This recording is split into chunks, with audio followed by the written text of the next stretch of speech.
我们今天的故事开始了。今天向我们投稿的网友他说，我可以称他为小 H， 太拗口了 ，H 灰吧。另一个人说叫 T， 更难听了，太阳吧，行不？小灰和太阳的故事。小灰说，在上大学之前的我以及我身边的人都是同性恋或者 gay 这一类的东西都不是东西呸 sorry 又说错话都会视同性恋或者 gay 这一类的取向为极端的异类，因为当时呢网上的刻板印象也比较多。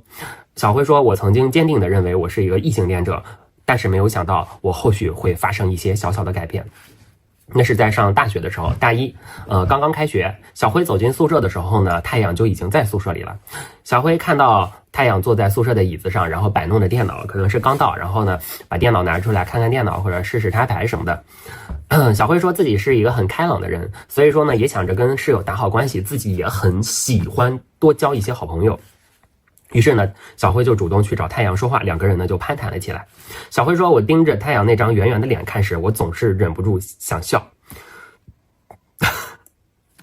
因为那是一种无法克制的冲动。这不知道啊，也不知道是一上来就无法克制，还是慢慢的。军训上课日子呢就慢慢的过去，因为大家都是室友嘛，他们那个宿舍是4个人的，所以说呢，关系呢也就慢慢的近了起来。4个人呢经常一起去上课，一起吃饭，一起搞一些小活动，一起打游戏。他说那是一段无比快乐的时光，而且男生之间呢总会开一些男同的 gay 的小玩笑，也不能说开吧，就是开玩笑嘛。呀，我亲亲你，我要亲你，我是你什么，你是我什么，怎么样的，我要搂搂你，这就是一些小玩笑嘛，其实只是一些仅仅是一些玩笑而已。他们4个人呢也是这样，每次呢也就是平平常常的，大家开开心心的。但也许呢是由于相处的时间长了，所以说呢好感度啊进度条啊满了。小辉开始对于太阳这个憨憨的家伙，他说我开始有一种奇怪的感觉，我想和他一起玩，和他一起说话，但是看到别人和他一起打游戏的时候，我还会有点吃醋，有点难受。刚开始的时候我并不在意，我觉得只是我对朋友的占有欲有点强，可是到了后来，对于太阳的形容词就变成了可爱，保护欲就从心底慢慢的爬了出来，就像画笔一般给他刷上了颜色。小辉说他自己也开始质疑这到底是怎么回事，可是他也没有答案。爱情嘛因为呢有一些种子一旦埋下就无法回头了，那种感觉如同野草般疯狂的生长着，和他每天在一起的时光就是上好的肥料，滋养着这些种子。小辉看太阳说话的样子，语气总是温柔，模样也是憨憨的，没什么攻击性，圆圆的脸蛋和身材好像2个皮球一样引人发笑。这什么形容？前倨而后恭，四肢令人发笑。这什么这玩意儿？还引人发笑。当时呢宿舍环境不好，你们4人寝还环境不好，我当时上学的时候我是8人寝。当时呢宿舍环境不好，是上下床，小辉呢住上铺，太阳呢住下铺。小辉的桌子呢正好就挨着太阳的那个下铺呢，地理的位置呢又给了小辉一些可乘之机。由于小辉他不喜欢睡午觉，所以说有的时候呢午休的时候大家都在睡觉，然后呢小辉他就不睡觉，他就坐在床边看着太阳熟睡的样子。你们不觉得很诡异吗？就我看电视剧里有一些人睡醒了，突然发现有人坐在他床边微笑着看着他，等他起来。还有《甄嬛传》里有一幕，甄嬛在那睡觉，所有的人都在那看着，宝娟那个什么浣碧什么那个刘珠都在那站着看着他，就安陵容还坐他床边微笑着看着他。甄嬛一想，你怎么在这看着我呢？你不觉得很毛骨悚然很瘆人吗？小辉说，我就会坐在他的床边看他熟睡的样子，那是一种无比安静而幸福的感觉。我知道以我曾经的视角来看，这真的很不对劲儿，甚至有点变态的感觉，但是那个看起来弱弱的家伙我真的讨厌不起来。可是最灿烂的烟火往往先坠落，自古多情空余恨，好梦由来最易醒。所以我给你们唱，好梦一醒，一醒是好梦，留不住转眼成烟云。我问天涯，天也不应我，是不是天也不动情？OK 了。在这一段关系里头呢，最忌讳的就是一方疯狂的付出和靠近，而另一方默不作声。太阳喜欢睡懒觉，所以小辉呢总会早早的买好早餐，等着他睡醒。然后太阳呢喜欢吃辣的，小辉呢也会给他买一些辣的东西，但是呢会劝他少吃点，因为小辉他自己喉咙不好，有咽炎啊等等，所以说呢他希望那个太阳少吃点辣椒，对他的嗓子稍微好一点。太阳呢喜欢熬游戏打夜，熬夜打游戏，对，他喜欢他喜欢熬夜打游戏。太阳呢总是督促他早点睡觉。这个其实就蛮无聊的，你知道吧？你不要督促人家早点睡觉，就像是人家林黛玉跟贾宝玉那儿看《西厢记》呢，你薛宝钗突然跑出来批评人家两个，多无趣啊！然后小辉呢会为了这个入坑太阳喜欢的一些游戏，每天呢自己打打游戏，和他多聊一些话题，然后呢入坑他的那些游戏，就为了和他有一些共同话题。小辉说，我向来都是很直接很外向的，可是面对太阳时说话总是会变得温柔许多。小辉的心里翻天覆地的时候，但是太阳并不如此，太阳就无所谓，其实不是无所谓，人家就不知道是什么情况，只是拿你当一个普通的朋友，仅此而已。太阳呢仍然有着以前的一些好朋友，太阳他自己呢会和自己的那些朋友在一起玩，然后呢太阳对他的那些朋友呢也是非常的温柔啊耐心啊，不论小辉如何的靠近，好像就是太阳的心总是上着锁。小辉说，我永远找不到钥匙。他会和朋友互道晚安，主动分享聊天，可是面对我好像没有那么多话要说，不会告诉我他的想法，不会告诉我他的过去。我一直以为男生之间如果都不愿意叫对方打游戏的话，那一定是关系不好，而他从未主动邀请过我。确实人家可能只是拿你当一个普通的朋友吧。你是外向胡打海摔惯了，但是有的一些人他是这个距离感非常非常强的，这没办法。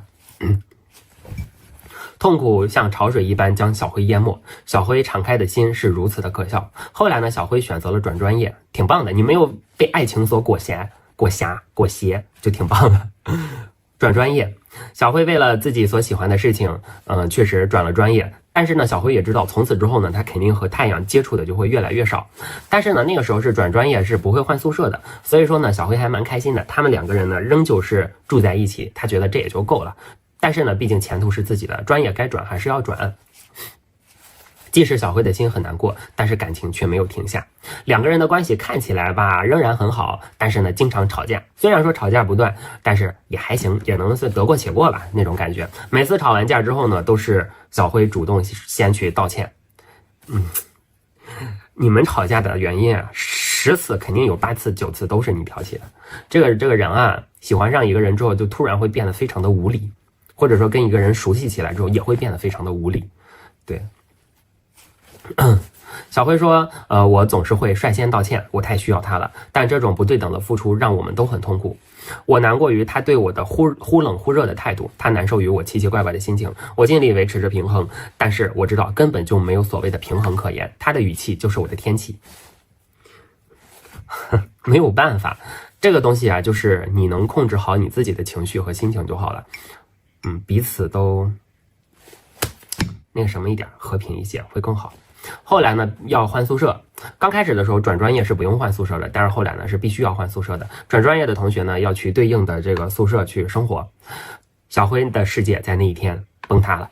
当小辉万念俱灰回到宿舍之后呢，他很伤心，可能他希望得到太阳的一些安慰啊，或者说得到太阳的一些比如说不舍呀等等，但没想到太阳的脸上的笑意非常的浓烈。这种笑意呢刺痛了小辉，太阳毫不掩饰自己的喜悦。然后呢，这个小辉呢就特别的不开心。小辉说，我不愿意放弃，我开始寻找各种留下来的方法。和老师沟通后之后呢，老师也同意了。于是呢，小辉还是蛮开心的，欣喜若狂的跑到宿舍就去找太阳分享，说老师同意我继续在这儿住，我不搬了。但没想到太阳的脸色却阴沉了下来，一言不发。小辉说，你不想让我留下来吧？太阳说，怎么你留下来？我想不想我不用跟你说清楚吧，我不用说的太清楚吧，你自己心里不清楚吗？那一刻，小辉再也无法抑制决堤的泪水。一向开朗向上的小辉，一向好胜心比较强的小辉，在那一刻居然就怎么着就哭了，说凭什么？为什么让我留下来啊？我留下来有什么不好呢？Please。小辉说个没完，像一个乞丐一样苦苦哀求一口热饭。但是没有想到呢，太阳就有点烦，说我们从来都不是什么朋友吧。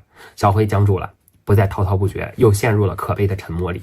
绝望像病毒般将这个小辉搞得受伤了，然后那些病毒呢在他的身体里开始慢慢的蔓延，直到无法动弹。小辉不知道在说什么，也没有什么动作了。太阳就补刀了，说看我这句话效果还是不错，你又不说话了，挺棒的。之后呢，过往的太多从小辉的眼前慢慢的飘过，一起上课时的画面，一起校园奔跑时的抱怨，一起参加活动时的快乐，一起打游戏时的玩笑，一起走在校园路上的模样。于是呢，小辉就很难过，就问太阳说，那我们曾经的快乐算什么啊？算什么啊？太阳呢就说出了一句更扎心的话，说曾经的快乐跟你有什么关系，跟我有什么关系？如果把你换成任何一个人都是这样的，好不好？这次呢，太阳说得很快，就好像是身上要沾了什么脏东西，马上就要甩掉一样。小辉说：“我无法再继续对话了，像个断电的机器人一样呆滞着。”太阳就问他：“怎么还不走啊？我要喊我朋友打游戏了，该走就走啊，别再给我找事了，烦死了。”小辉说：“不知道哪根神经驱动起了四肢，带着自己跨出了门。夜晚的风很凉，他挑了一个草地坐下，望着月亮。我要你在我身旁。”我要眼泪划过脸颊的触感无比的真实，像划过刀片一般。小辉拨通电话，找到了另一个朋友，于是呢，将自己这段时间对于太阳的感情、现在的伤心等等，一股脑的全都告诉了那个朋友，夹杂着许多的嘶吼和啜泣，最后忍不住就一直在哭，一直在哭。那个朋友呢，也是安慰了安慰他。大概到了凌晨2点的时候，凌晨2点，不，应该是下午2点。我觉得是凌晨2点，因为他这凌晨2点后边他有个早上6点。等到2点，我回到宿舍，再次望着我们相识的地方，整个世界都失去了生气。他躺在床上的模样，我无比熟悉而又无比陌生。其实这个东西你不能怪人家，要怪还是怪咱们自己太意气用事了，真的。早上6点，小辉醒来，7点半的时候，太阳醒了。太阳呢总是最后一个醒的。8点，太阳清点好自己的东西，然后呢就去考试了。在他走之前呢，小辉对着他的背影说：“加油啊，祝你好运。”但是呢没有回应。门砰的一声关上了。9点的时候，小辉开始整理自己的物品。虽然说自己确实要搬离了，但是呢距离搬寝室的时间还有好几天呢。但是他想着早点搬吧，自己已经失去希望了。10点。小辉等着搬家师傅的到来，考试的室友们回来了，很多因为4个人嘛，另外2个一看，哎，你怎么这么快就走了？小辉说：“我已经无法回答任何问题。”这个时候的太阳呢，打开了电脑，毫无征兆的放起了音乐。那个音乐是这个比较欢快的那个曲调，噔噔噔噔噔噔噔噔噔噔噔噔噔噔，咪来哆来嗦来嗦咪嗦哆哆哆哆，哆来咪发哆哒哒哒哒咪来咪哆，来咪来哆西拉嗦啦哆嗦，嗦嗦嗦咪嗦哒哒哒哒哒哆来咪。来哆西拉嗦拉嗦咪嗦哆哆哆哆，大概就这样。然后呢，另外就很欢快。太阳呢惬意的哼着歌，像是凯旋的将军一样，享受着胜利。电话铃声响起之后呢，另外的2个室友就帮着我们亲爱的小辉就搬着行李。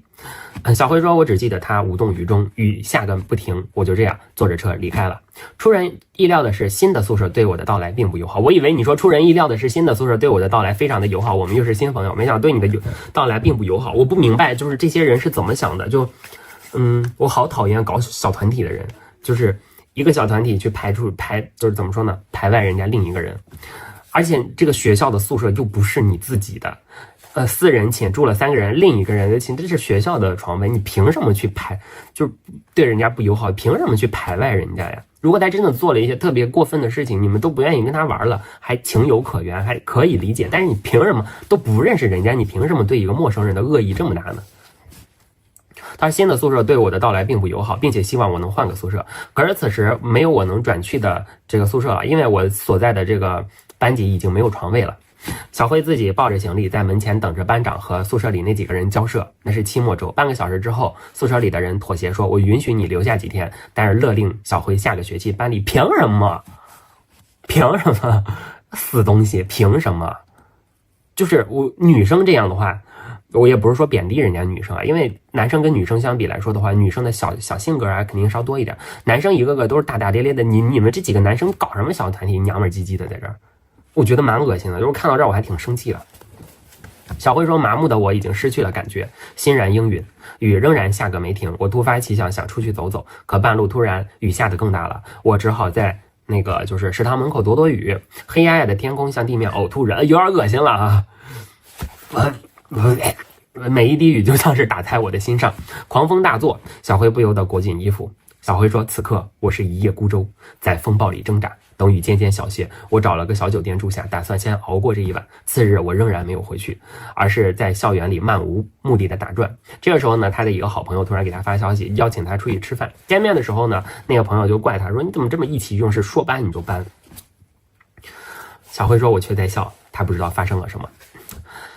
后来呢，就是小辉就向这个朋友说了自己的一些各种所有的事情都说了。听完之后呢，那个朋友也只能说安慰着他嘛，说这希望还是你顽强一点呗。对吧？那个朋友说你回宿舍吧，我还是很希望你在咱们宿舍，咱们4个人多好呀。于是呢2个人呢又找到了原来学院的老师，原来学院的老师也同意，于是呢他们就盘算着再搬回去吧。然后呢他叫上了，就是他们俩叫上了另外一个室友嘛，3个人又搬了一些东西回了宿舍。刚推开门呢就看到了太阳，太阳以后就假装很惊讶，耶，你怎么又回来了？怎么又被打回来了？小辉说我并未回复。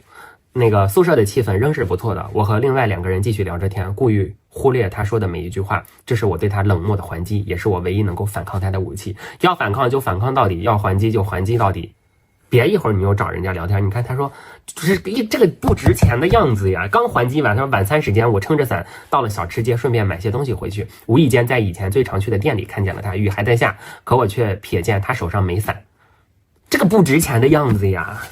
也许喜欢一个人就是这么可笑，心里为他下着雨，心里想着就是他为他下着雨的意思，就是心里很生气，正生着他的气呢，但是手上呢却为他打着伞。小辉说我鼓足勇气坐到他的身边，就问他说你对我说那些话你不后悔吗？小辉就这么说你不要自取其辱去了，我都替你感到尴尬。太阳说我不那么后悔啊。小辉说那你说的那些话还是很伤人的呀。小辉说我语气冰冷，不再给他机会伤害我，你现在找他说话就是在给他机会伤害你，这个不值钱的样子呀。他说但是我们还是打算好好聊聊，于是挑了个教学楼的顶层，清静无人。由于家庭的原因，小辉自己并不是很快乐。小辉说一点点温暖我都会死死的抓住，何况是他给的温柔。太阳开口讲述自己的过去，自己的父母，自己的朋友，包括太阳和小辉他们2个人以前的一些事情。小辉说我用自己的过往回复他，解释自己一时气急也没控制住。大家给我投稿的时候，你们把这个什么拗口的词儿都给我改了行呗？说他解释自己一时气起，意气用事行不行？他说但是我们2个人最近争吵太多，关系本就在支离破碎的边缘，于是他选择最极端的方式，希望我离开或者他离开。小辉说我最终笑了，处于感情中的人根本无法理智，于是我依旧原谅他。看着他的脸，我第一次如此控制不住，他温暖的手是这寒冷天气里我唯一想把握住的。我几乎无法克制的靠近他，但还是忍住了亲吻他的冲动。你要是没忍住的话，你就完犊子了。你真的是你我问天呀，天也不应。好了，紧接着太阳就说那个什么之前我就把咱俩经常吵架和你的一些小脾气的事情告诉了我自己的朋友，我自己的一些朋友呢，其中有几个就是 gay， 他们就告诉我说你喜欢我。我就想问问你，你是不是真的很喜欢我？小辉说我心头一震，明明真的那么喜欢，那么想要拥抱，但我仍然极力否认。你当然得否认了。小辉就太阳就告诉小辉说这个自己呢，如果你真的喜欢自己，或者说你真的是 gay， 但是呢，太阳他自己也不会用异样的一些眼光去看待别人，因为他是可以接受这一方面的，但可能自己接不接受就不知道了。小辉想，但我怎么可能说出真相呢？我和室友们曾经分享过自己喜欢了一个5年的女孩的故事，那个时候就分享的时候呢，他就已经对太阳有好感了，但没想到就是他其实也想证明就是自己是异性恋嘛。小辉说只有在平常的玩笑里，我才总会说那么多的喜欢他。末了，他又怀疑起我的某些玩笑话是真心的。小辉说我极度慌乱起来，没回答多少，只是找了些借口。我们聊了3个多小时，赶上我一上午的班了。筹划着未来的快乐时光，如今现实也能如此就好了。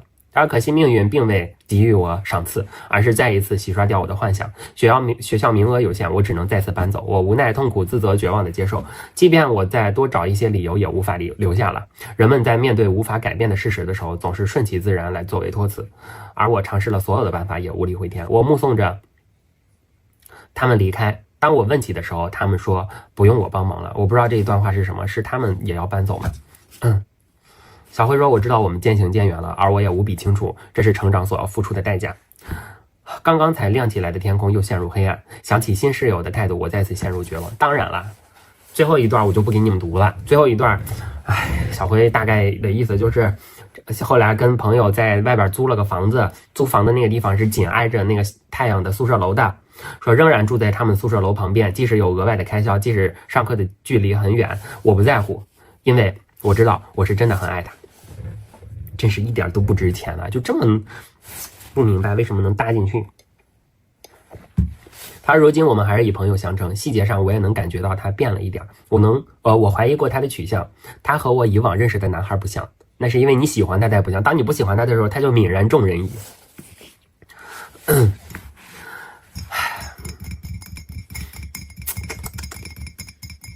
真的才是，最后一句话他是这么写的：小辉说，世界上只有一种取向，就是心之所向。